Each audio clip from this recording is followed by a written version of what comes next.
Existe um tipo de pecado que não escandaliza ninguém. Ele não causa choque, não vira manchete, não gera culpa imediata. Pelo contrário, é aplaudido, incentivado, compartilhado e até celebrado. Um pecado que se veste de normalidade, se esconde na rotina e passa despercebido pela consciência. Um pecado que não grita, mas sussurra. E talvez por isso seja o mais perigoso de todos. Porque enquanto outros pecados são combatidos, esse é abraçado. Enquanto outros são confessados, esse é justificado. Enquanto outros afastam lentamente, esse afasta sem que a pessoa perceba que já está longe. Vivemos em uma geração que fala sobre tudo, menos sobre o que realmente importa. Uma geração conectada com o mundo inteiro, mas desconectada de si mesma. Cercada de informações, mas vazia de significado. Cercada de estímulos, mas sem direção. Pessoas que acordam cansadas, dormem inquietas, vivem ocupadas e ainda assim sentem que algo está faltando. Um vazio que não se preenche com entretenimento, nem com sucesso, nem com relacionamentos, nem com prazer. Um vazio silencioso, constante, persistente, como se a alma estivesse tentando lembrar de algo que foi esquecido. A Bíblia descreve esse estado de forma perturbadoramente precisa.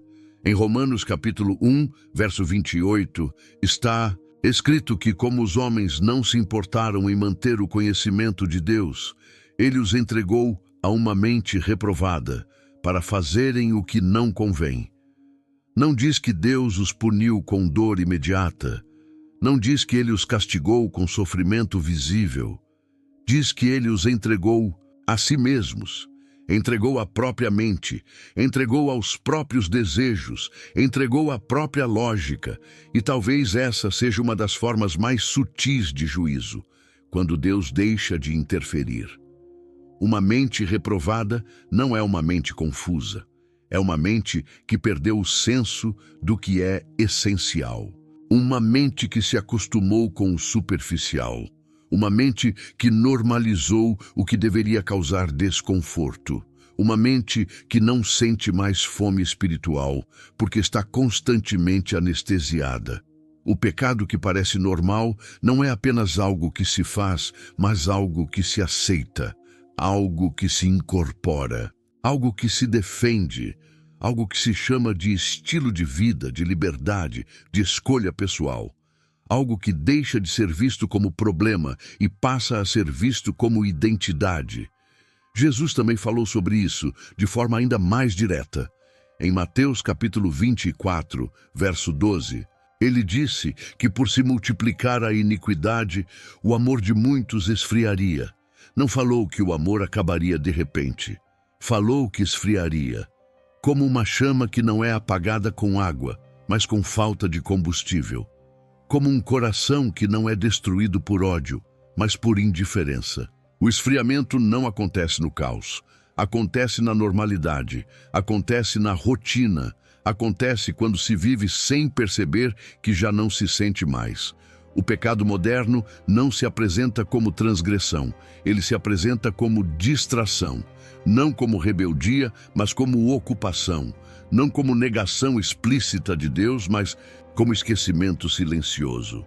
A pessoa não diz que não acredita mais, ela apenas não pensa mais nisso, não rejeita, apenas ignora, não confronta, apenas substitui.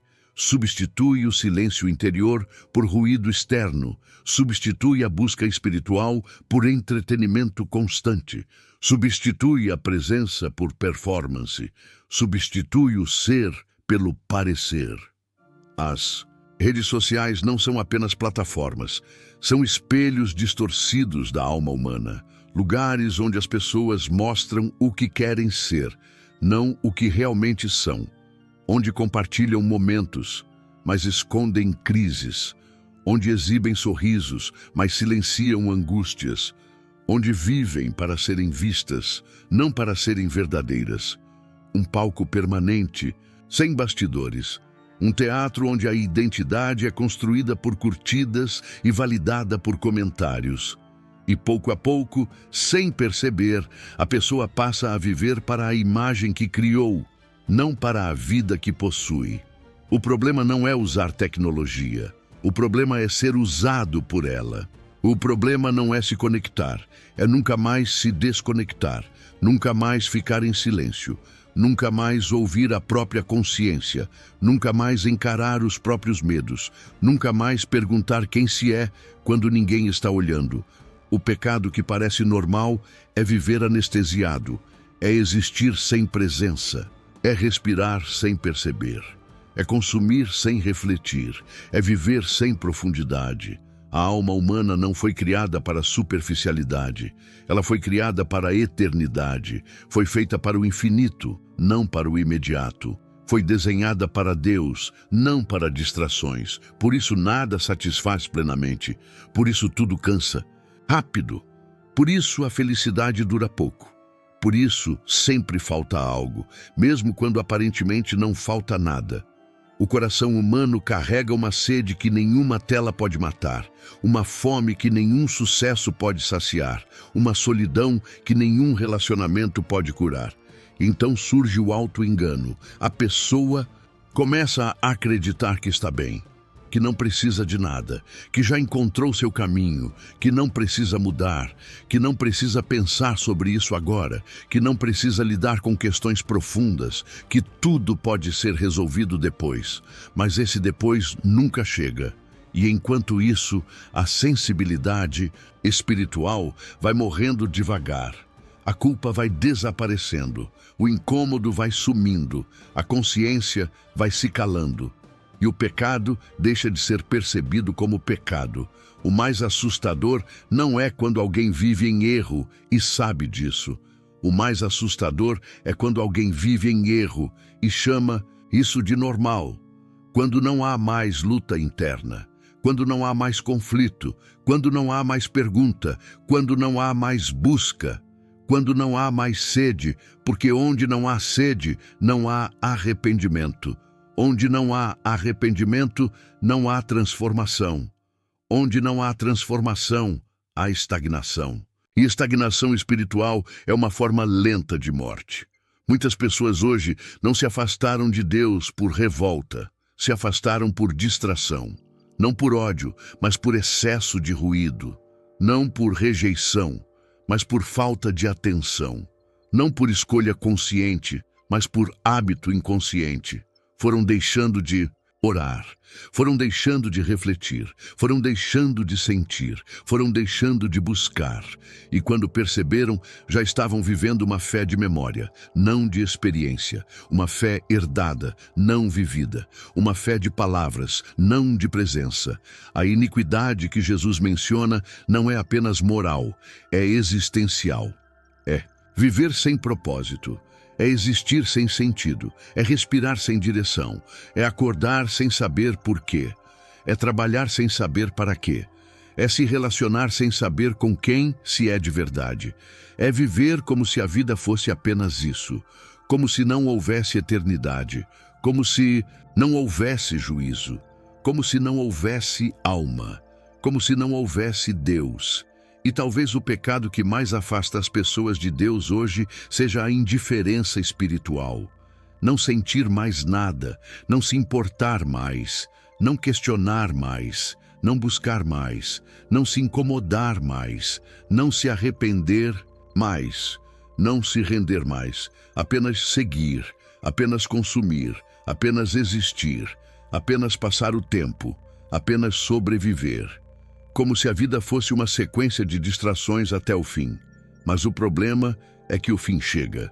E quando chega, não pergunta quantos seguidores você tinha, não pergunta quantos bens você acumulou, não pergunta quantos momentos você registrou, pergunta quem você se tornou, pergunta o que você fez com a consciência que recebeu, pergunta o que você fez com o tempo que lhe foi dado. Pergunta o que você fez com a alma que lhe foi confiada. O juízo não começa depois da morte. Ele começa na vida quando a pessoa escolhe viver sem profundidade, quando escolhe viver sem verdade, quando escolhe viver sem presença, quando escolhe viver sem Deus. Cada dia vivido em distração é um dia de afastamento. Cada escolha feita sem reflexão é um passo para longe. Cada silêncio interior ignorado é um chamado não atendido. O clímax dessa história não é externo, é interno. É o momento em que a pessoa percebe que está viva, mas não está presente, que está ocupada, mas não está em paz, que está informada, mas não está transformada, que está conectada, mas não está inteira, que está respirando, mas não está vivendo.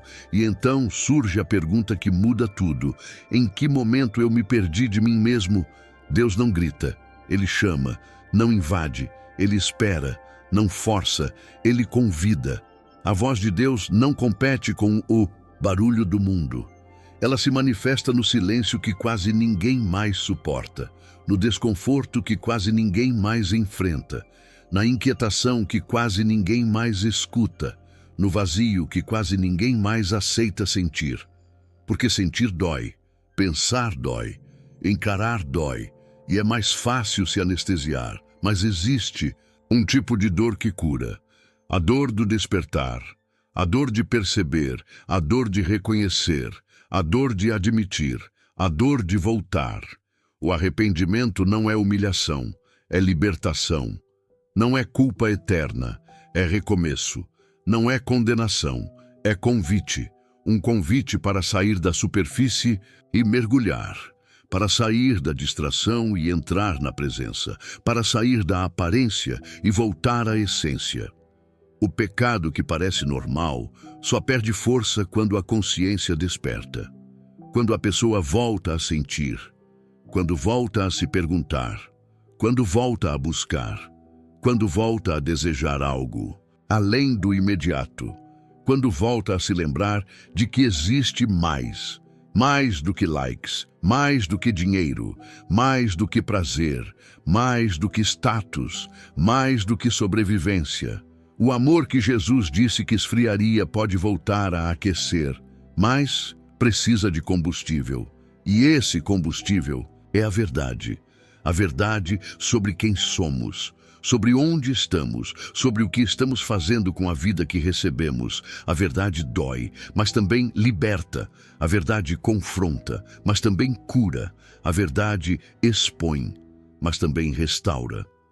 No final, tudo se resume a uma escolha silenciosa, feita dentro do coração. Continuar vivendo anestesiado ou despertar. Continuar passando o tempo ou viver de verdade. Continuar distraído ou presente, continuar distante ou voltar, porque ninguém se perde de uma vez, se perde aos poucos. Mas também ninguém se encontra de uma vez, se encontra no momento em que decide parar de fugir.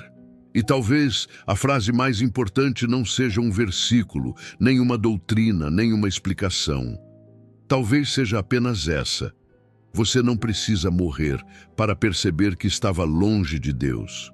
Você só precisa ficar em silêncio o suficiente para ouvir o que sua alma tenta dizer todos os dias.